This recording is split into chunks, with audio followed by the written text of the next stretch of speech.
को भी घाटा पड़ता है और मरीज को मिलने जाने वाले लोग भी बेईमानी करते, तो वो ज्योतिषाम अपि तत् ज्योति, उस परमात्मा का प्रकाश, शुभ किरण, शुभ संकल्प एक दूसरे को जो मिलने चाहिए वो नहीं मिल पाते। इसीलिए honesty is the best policy.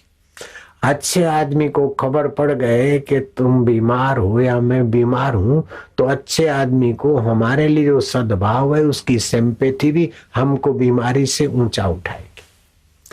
मेरी बीमारी ऐसी थी कि शायद ये शरीर नहीं बचता, लेकिन भक्तों के संकल्पों ने और मेरे कुछ ऐसा कुछ जो भगवान को मैंने कह दिया रखना है तो रखो नहीं तो ले लो, ईश्वर का संकल्प, भक्तों के संकल्प से मेरा शरीर मौत के मुंह से वापस आया। लेकिन पहले जैसा शरीर अस्वस्थ रहता था या बुढ़ापा था, आजकल भक्त लोग व्रत उपवास करते या कोई रामायण का पाठ करते बापूजी का स्वास्थ्य, तो उनके संकल्प से भी मेरा स्वास्थ्य दिनों दिन जवान होता जा रहा है। तो परस्पर भावयंतो, ये केवल मैं अपनी खान पान की चतुराई से इतना जवान हो रहा हूं ये संभव नहीं है, ऐसी कोई मेरे में विशेष चतुराई नहीं। तो आप लोगों के शुभ संकल्प भी मेरे शरीर को मदद कर। तो ऐसे जो मर जाते उनके लिए भी आप अगर पाठ रखते हैं, गरुड़ पुराण का पाठ रखते, भागवत का कथा रखते अथवा जप रखते हैं और उसकी सदगति के लिए मंगलमय जीवन मृत्यु पुस्तक पढ़कर उसको ऐसी ऐसी भावना से प्रेरणा देते हैं, तो उसको बड़ी मदद मिलती है मरने वाले को। और मरने वाले आप सभी मरने वाले हो देर सवेर, तो मरने वाले को एक बात पक्की समझ लेनी चाहिए कि मैं बीमार हूं, मैं दुखी हूं। ऐसा चित्त बनाकर आप अपना बुढ़ापा मत गुजारो। स्थूल शरीर तो छूट जाएगा, लेकिन मैं बीमार हूं और मैं दुखी हूं, इस प्रकार की संवित अंतःकरण में बैठी रहेगी और वो अंतःकरण आपके साथ चलेगा। चैतन्य तो है, जहां गढ़ा जाएगा आकाश तो वहां है। तो जहां सूक्ष्म शरीर जाएगा वहां चिदानंद चैतन्य तो है। मैं दुखी हूं, जितना गहरा दुख का भाव होगा उतना ज्यादा समय नरक में पड़ा रहना पड़ेगा दुखी।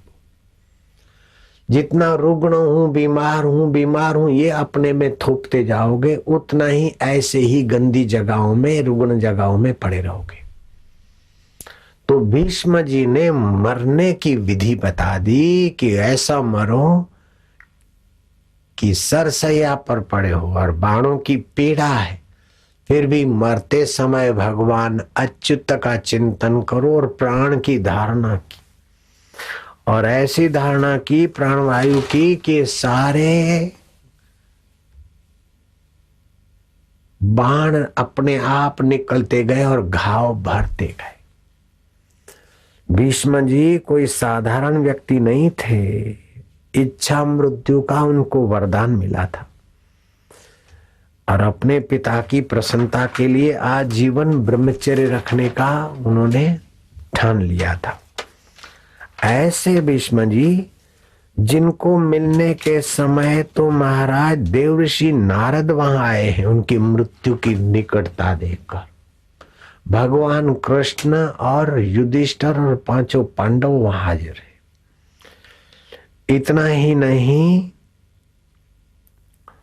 लोमश ऋषि, हारित मुनि और भगवान दत्तात्रेय, बृहस्पति जी, शुक्र जी और चमन ऋषि जिनकी आयुष 60,000 वर्ष, ऐसे लोग भीष्म के मृत्यु के समय इकट्ठे हुए। सनत कुमार, ब्रह्मवेता, ब्रह्मज्ञानी चारों, जन्मजात और संकल्प के बल से बालक ही बने रहते 5 साल के, हैं तो पुरखों के पुरखे लेकिन नन्हे मुन्ने बने। ऐसे सनत कुमार हाजिर रहे। वर्णन आता है शास्त्र में, महाभारत आदि। कपिल मुनि और वाल्मीकि जी भी वहां पधारे और तुम्बरु जी भी आए और परशुराम वहां हाजिर हुए। पिपलाद मुनि का भी प्रभाव कम नहीं था, वे भी वहां पधारे। कश्यप ऋषि और पुलस्त ऋषि भी वहां है, दक्ष भी वहां, और पाराशर ऋषि वेद व्यास जी तो आए, वेद व्यास जी के पिता, जिन्होंने संकल्प करके अंधेरा और कोहरा कर दिया। और वेद व्यास जी के नक्षत्र ग्रह होरा शास्त्र के जानकार थे। इस समय अगर गर्भाधान हो जाए तो वो पुरुष साक्षात विष्णु का अवतार जैसा हो जाएगा, ज्ञान का भंडार होगा। तो वो कन्या तो थी मछुआरे की। बोला महाराज मेरे शरीर से तो दुर्गंध आती है। बोले नहीं, आप तेरे शरीर से योजन पर्यंत सुगंध आएगी। बोले अभी तो दिन दहाड़ा है। बोले मैं रात्रि कर देता हूं, और गर्भाधान कर दिया। उसी से वेद व्यास जी उत्पन्न हुए। ऐसे पाराशर जी की हाजिरी भीष्म पितामह के आगे। अंगिरा, मरीचि, गौतम ऋषि, गालब ऋषि, धौम्य ऋषि भी वहां पधारे थे। मार्कंडेय और कृष्ण और सूत जी महाराज भी वहां थे, सौनक आदि को उपदेश देने वाले। कई ब्राह्मण, जति, जोगी, तपस्वियों की तो संख्या का वर्णन करना संभव नहीं। ऐसे भीष्म जी मरते समय कैसा चिंतन करते। श्री कृष्ण को कहते कि माधव अब मेरा समय आ गया है प्राण छोड़ने का, मुस्कुराते रहिएगा, उदास मत होइएगा, पीतांबर लहराता रहे। मैं अपनी कन्या तुम्हें अर्पण करता हूं। अब आजीवन ब्रह्मचारी कन्या कहां से लाए? बोले मेरी बुद्धि रूपी कन्या, जिसको मैंने सच्चाई से, सत्य संकल्प से सुरक्षित रखा है, वो मेरी कुंवारी कन्या तुम्हारे को वर्णित कर अर्पित करता हूं। मेरी बुद्धि माधव तुमको मैं अर्पण करता हूं। आप भी मरते समय बेहोश होकर न मरे, मृत्यु का भय न रखिए। मृत्यु एक जैसे नींद में आप चले जाते, ऐसे अंतःकरण की थोड़ी अवस्था आती। बेहोश होकर न मरे, दुखी होकर न मरे, चिंतित होकर न मरे, भयभीत होकर न मरे। और मैं दुखी हूं, मुझे चिंता है, मुझे भय है, ये तो फटकने ही मत देना।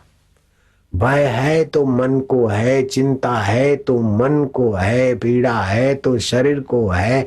मैं उसको देखने वाला सनातन स्वरूप परमात्मा का अमर पुत्र हूं, मौत को भी जानने वाला हूं। हरे ओम, हरे ओम, हरे ओम।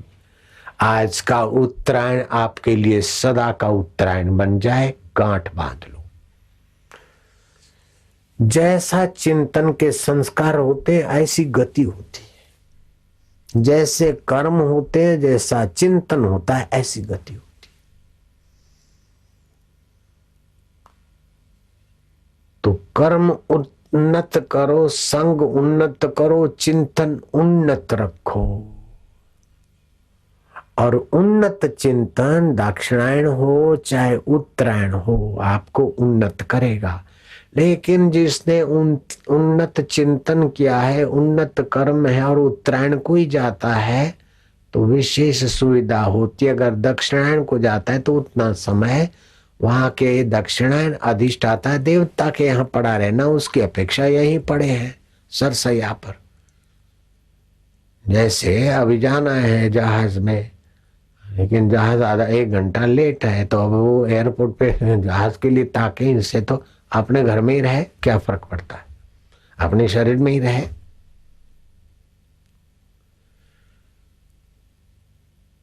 तो संकल्प की प्रधानता से अंतःकरण के आकार और गति बनती है। अगर द्वेष भरा है, किसी से मारपीट करनी है, तो फिर शेर की योनि वाला अंतःकरण वहीं प्रवेश करेगा। अगर वैर बुद्धि है तो सर्प की योनि वाला अंतःकरण सर्प बनेगा। अगर मांस खाने की रुचि वाले अंतःकरण है तो फिर गीध और मांसाहारी प्राणी बनने के लिए ले। ऐसा नहीं कि एक एक प्राणी को भगवान आकर बनाते हैं, ये बनो, ये बनो, ये बनो, ये बनो। या ब्रह्मा जी बनाते हैं। इस प्रकार अंतःकरण की अवस्था बना दी, जैसे बीज में संस्कार डाल दिए और बीज जहां जिस माहौल में पैदा होगा वो अपने संस्कार लेकर जाए, ऐसे ही अंतःकरण में संस्कार होते। तो मनुष्य जीवन में अपना संस्कार उन्नत करने का अवसर है, बाकी का तो परंपरागत बदलती जाएगी।